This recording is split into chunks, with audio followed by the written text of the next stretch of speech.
Hello, salut tout le monde, j'espère que vous allez bien. Bienvenue dans cette toute première vidéo sur Sirona.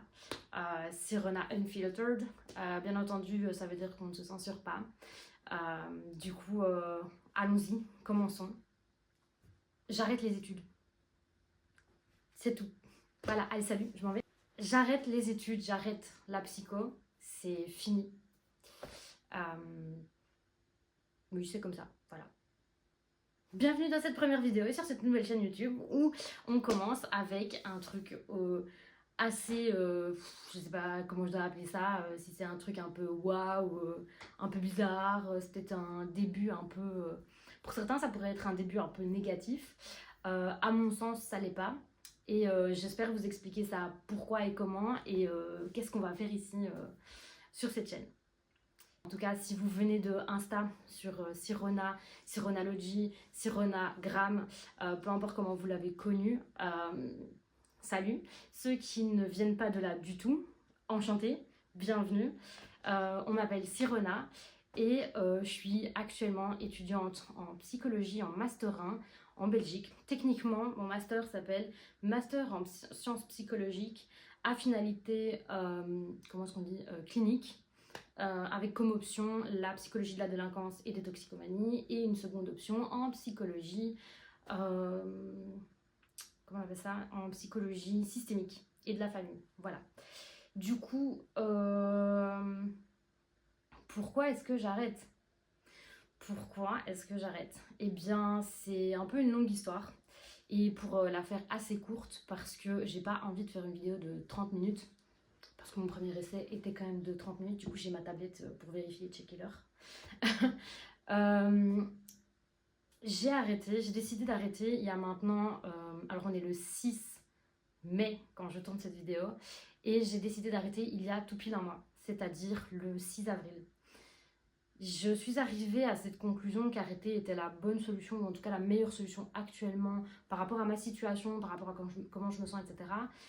Suite à une période où j'étais fort malade, où mon stress et mon anxiété, parce que c'était plus que du stress, c'était vraiment devenu de l'anxiété, a tellement atteint des sommets qu'en fait ça m'a rendue physiquement malade. Il a fallu que je remette les choses en question. Pour vraiment donner une idée de pourquoi j'arrête, j'ai fait un bachelier en 4 ans au lieu de 3 ans parce que tout simplement la troisième année en bac en psycho c'est assez dur, il y a beaucoup de choses, il y a des travaux à rendre, il y a beaucoup d'examens, les examens sont subitement des questions ouvertes et puis des QCM, ça devient assez... donc les QCM pour ceux qui ne savent pas sont des questions à choix multiples, c'est pas du tout la même manière d'étudier, c'est pas du tout la même manière de répondre et donc le travail change et donc ça a été vachement plus compliqué pour moi de faire cette troisième année il y a maintenant 2 ans et tout simplement je la rate. Voilà, je rate une première fois ma troisième, même si j'ai quand même réussi presque 30 crédits cette année-là. Il m'en restait donc 36 à passer, donc j'ai fait une année à 36 crédits l'année dernière. J'ai plutôt bien géré mon année et en septembre 2023, je suis diplômée en bachelier, donc d'un bachelier théorique non professionnalisant en psycho. Le truc, c'est que j'ai enchaîné un second quadri très long, l'été où il fallait étudier très long. En plus de ça, je suis partie pour la première fois en voyage solo. J'ai adoré. Enfin, maintenant, avec le recul, j'ai adoré, je suis très contente d'avoir fait. Mais j'ai eu beaucoup d'anxiété à ce moment-là. Et en plus de ça, vu que j'avais une seconde cesse en août-septembre, c'était très difficile de kiffer le moment parce que j'avais toujours dans un coin de ma tête que les examens, ils allaient arriver, que si je ratais cette année-là, j'étais peut-être plus finançable. Et si je suis plus finançable, ça veut dire que je peux plus recommencer psycho, je peux pas faire mon master, etc. Donc, un second quadrimestre ou semestre pour les Français, très long, très difficile. L'été, tout aussi compliqué. Et puis, en fait, je passe les examens, je réussis, officiellement, je réussis mon bachelier. Et 2 jours après, je remets le pied à l'étrier, on est en Master 1, il y a la journée de rentrée et les cours vont commencer. Et là, en fait, ça fait beaucoup de choses en même temps. J'ai pas eu le sentiment de pouvoir faire une pause, j'ai pas eu le temps de pouvoir me reposer réellement. parce que toute l'anxiété, il est toujours là, le train, il avance et j'ai l'impression de courir en fait après le train constamment. Du coup, après un mois de cours, alors que déjà choisir une option, ça a été très compliqué parce que psycho de la délinquance, ça m'a parlé. Par contre, à la seconde option, j'étais un peu en mode le choix est compliqué, même si la systémique est très euh, intéressante. Euh, C'était pas mon domaine de prédilection à la base. Et donc, bah, c'est assez dur de me mettre dans le bain. J'aime beaucoup les cours de psycho de la délinquance, mais les autres cours me passionnent pas trop. Et puis, je suis super stressée entre le fait j'habite toute seule, donc je dois me gérer toute seule, l'argent, et puis les cours, puis trouver un job étudiant. Enfin, tout ça est voilà, très très compliqué pour moi. Et pourtant, j'essaye de rester accrochée. Je m'accroche beaucoup à mes copines qui sont, si elles me voient, merci vraiment à elles parce que ça a été mes bouées de sauvetage et je suis extrêmement heureuse de les avoir eues parce que je sais pas où ça m'aurait conduite. Pour être honnête, après un mois de cours, j'ai commencé à vraiment développer des symptômes dépressifs et à être vraiment, vraiment très mal dans ma peau. Où les cours, c'était une pénitence, où je me mettais au sport, mais même le sport, j'avais du mal. C'était tout ce à quoi je m'accrochais en fait. Le sport, les copines, et me dire que ben voilà, il y avait un master et que j'allais le décrocher. C'était comme ça et puis c'était tout. En même temps que ça, il faut pouvoir trouver un stage, il faut pouvoir trouver un promoteur de mémoire. Et c'est beaucoup, beaucoup de stress, beaucoup d'être lâché comme ça, de devoir le faire, de se bouger le cul tout seul. C'est un peu. Moi, j'ai besoin, et ça, je m'en rends compte avec le recul, j'ai besoin d'être un peu encadrée un minimum. Parce que sinon, je pars dans tous les sens et j'arrive pas à avancer et je suis pas. Voilà, je suis pas on track. Et du coup, bah, c'est compliqué. C'est compliqué. Et donc, je galère de vraiment dinguerie, je galère à trouver un promoteur de mémoire. Je finis par en trouver un. Pour un stage, par contre, c'est l'angoisse la plus absolue. J'ai fait 2 entretiens et les 2 entretiens se sont plutôt bien passés. Mais du début à la fin de l'entretien, je me sentais si mal. Mais si, oh là là.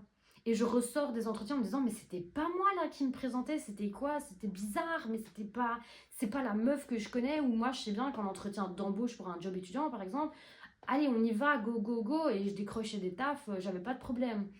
Mais pour décrocher un stage, par contre, bonjour, on se connaît. Je ne sais pas qui était là, genre, enchanté. Donc, ça a été une période très compliquée. J'ai quand même réussi les examens de janvier.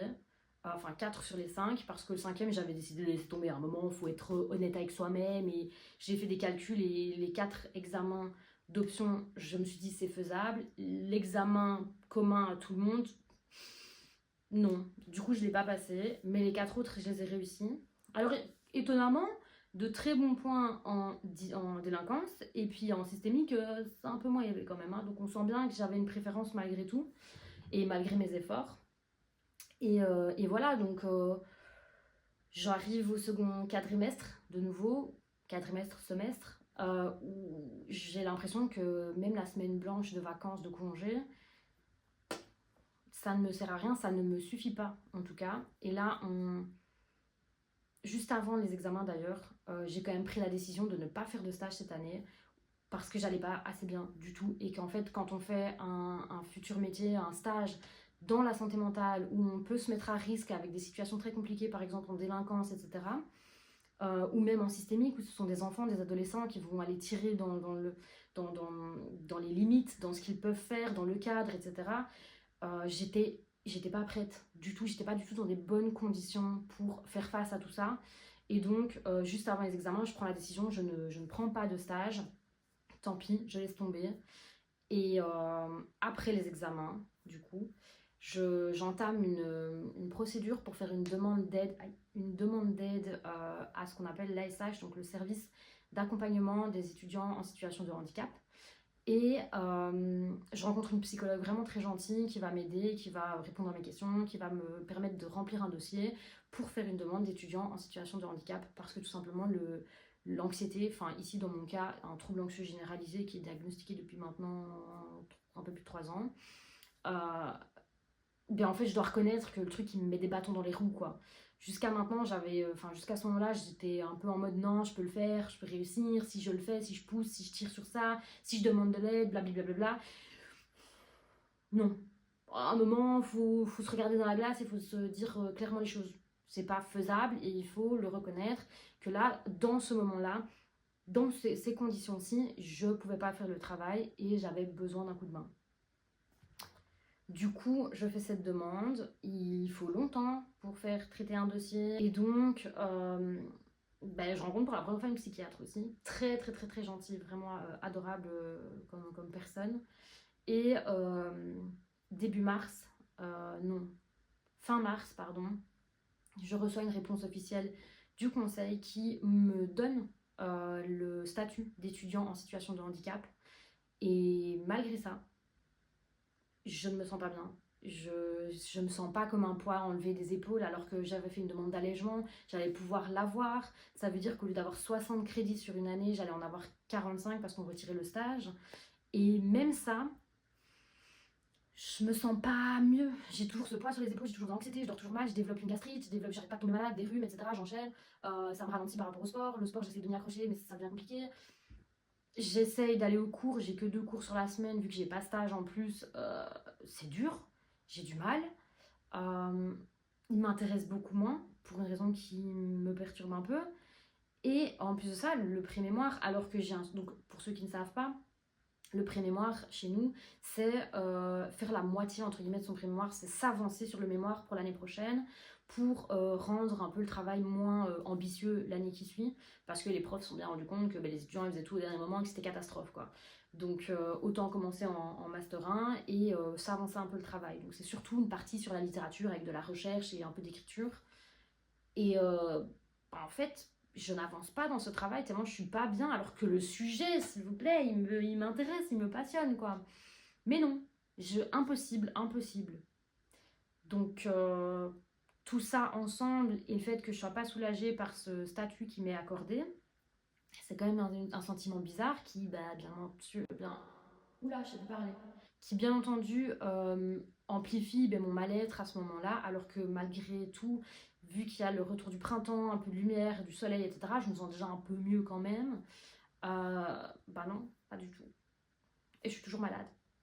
Je n'arrive pas, à avancer sur mon travail. Il est 5 jours avant la deadline où je dois rendre un truc. Impossible. Tellement d'anxiété que j'en suis paralysée. Et je ne sais plus rien faire. Et j'arrive pas à travailler, j'arrive pas à penser la chose, je n'arrive pas à me dire que j'en suis capable. Tout ce que j'ai en tête, c'est je vais me foirer, c'est pas possible, je vais tomber malade à vie, ça, c'est pas ok. Je déteste l'unif, je déteste les cours, je déteste la psychologie, je me déteste, j'en étais à ce point où je me détestais d'être incapable. Et je me suis dit, je suis une incapable.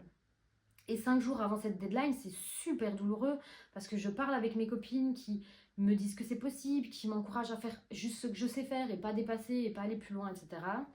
Et je prends la décision que je ne rendrai pas à ce moment-là, que je m'excuserai tout simplement auprès de la prof et je lui dirai que c'était pas possible pour moi.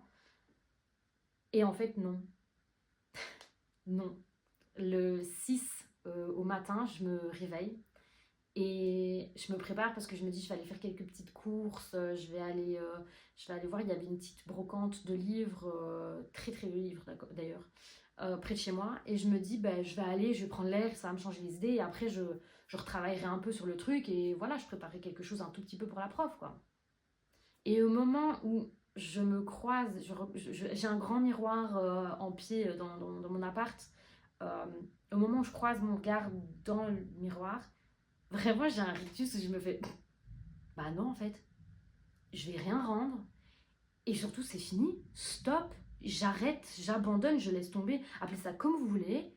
Stop, c'est fini. Et là, je mets le haut là.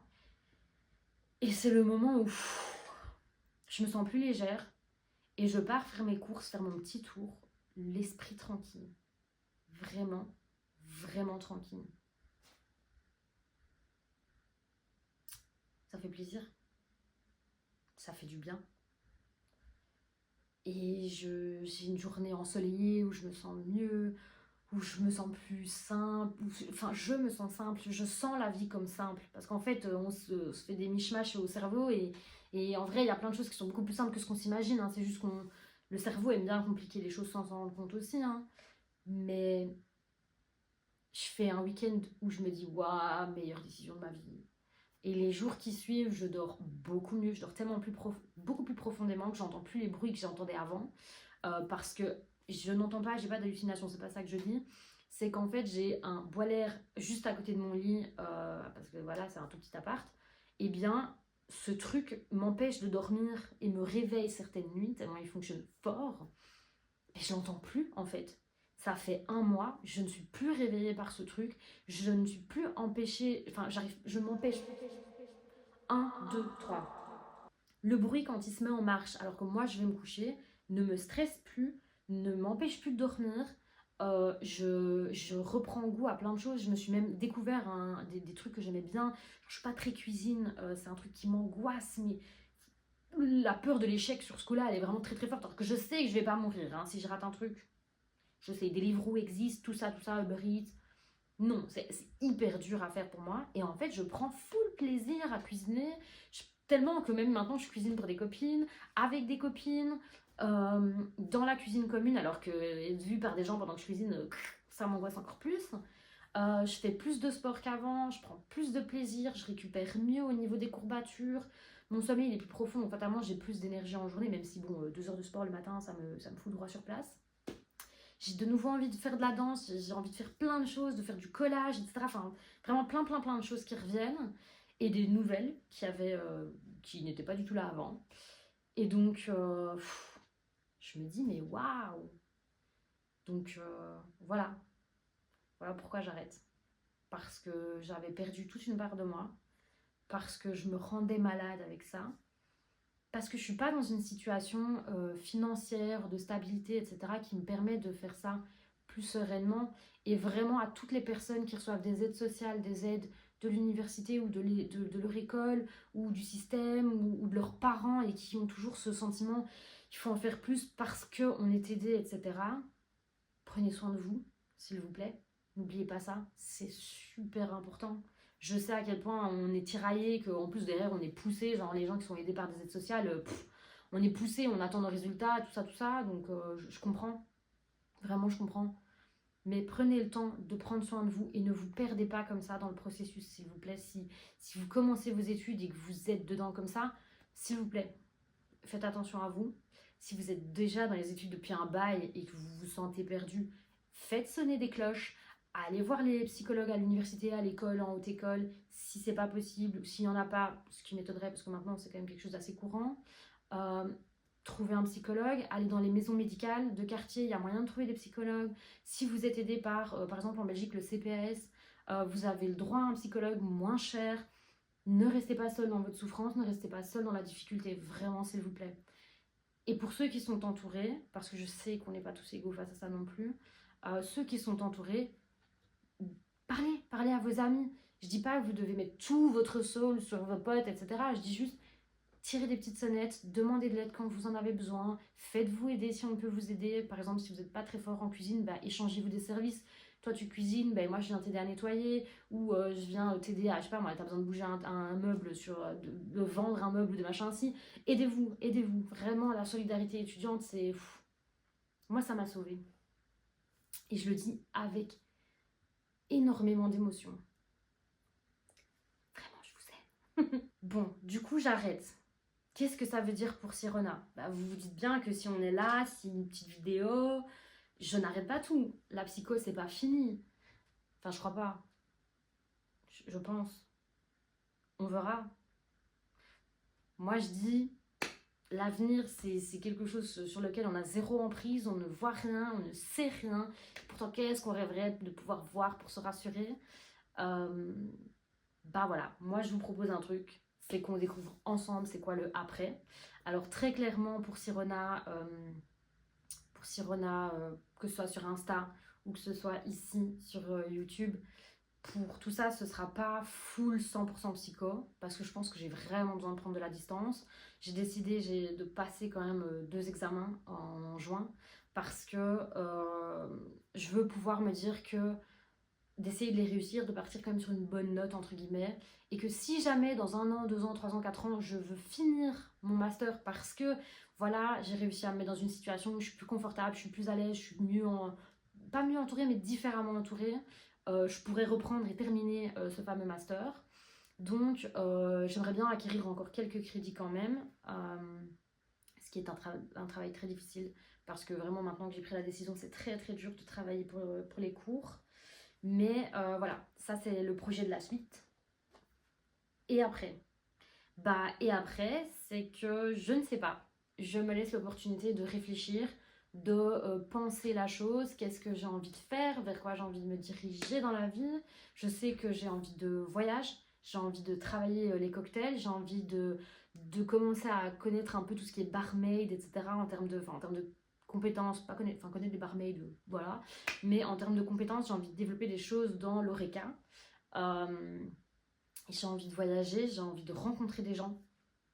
Donc, et j'ai envie de pouvoir converser avec vous, de pouvoir échanger sur des sujets, en l'occurrence des sujets comme celui-ci qui sont pas toujours faciles parce que pour beaucoup j'ai abandonné l'école et c'est un échec.